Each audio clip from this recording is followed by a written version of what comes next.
সারা রাত ঘুমাচ্ছি কিন্তু জেগে আছি, কারণ ঘুমের মধ্যে কোয়ালিটি নেই। ঘন্টার পর ঘন্টা ঘুমানোর পরও মনে হচ্ছে যেন ফ্রেশ লাগছে না।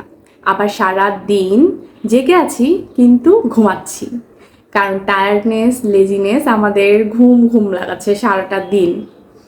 এই ঘুমের কোয়ালিটি ইনক্রিজ করার জন্য কি করতে হয়? ঘুমের কোয়ালিটি ইনক্রিজ করার জন্য মস্তিষ্কের অন অফ বাটনটা আপনার কন্ট্রোলে রাখতে হয়। চিন্তা করে দেখেন, যেদিন আপনি মেডিটেশন করে ঘুমাচ্ছেন সেদিন আপনার ঘুমটা কেমন হচ্ছে।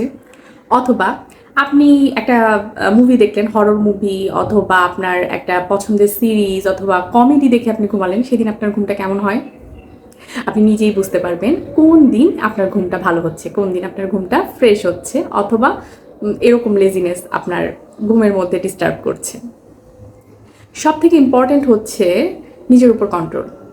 সব থেকে ইম্পর্টেন্ট হচ্ছে নিজের অন অফ বাটনটা আপনার নিজের কন্ট্রোলে রাখা। আপনি নিজেই বুঝতে পারবেন কোন দিন কি করে ঘুমানোর পর আপনার ঘুমটা কোয়ালিটিফুল হচ্ছে। মেডিটেশন করে ঘুমালে আপনার ঘুমটা পরিপূর্ণতা পাচ্ছে, নাকি একটা কাটাকাটি মারামারির মুভি অথবা কমেডি অথবা হরর মুভি দেখে ঘুমানোর পর আপনার পরিপূর্ণতা পাচ্ছে।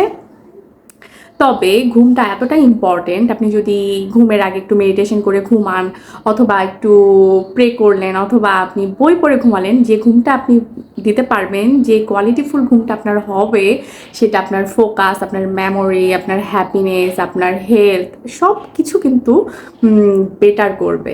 এবং সকালবেলা সকালবেলা যখন আপনি উঠবেন, উঠে যদি আপনি আপনার নিজের সাথে একটু কথা বলেন, আপনি একটু প্রার্থনা করেন, আপনি যে ধর্মেরই হন না কেন প্রার্থনা করেন, অথবা আপনি আপনার নিজের সাথে একটু সময় কাটান, আমার মনে হয় আপনার সারাটা দিন অনেক ভালো যাবে। এবং ওই যে টায়ার্ডনেস, লেজিনেস যেটার জন্য আপনি জেগে থেকে ঘুমাচ্ছেন, সেটা একদম ঠিক হয়ে যাবে। ভালো থাকবেন সবাই, সুস্থ থাকবেন সবাই। আল্লাহ হাফেজ।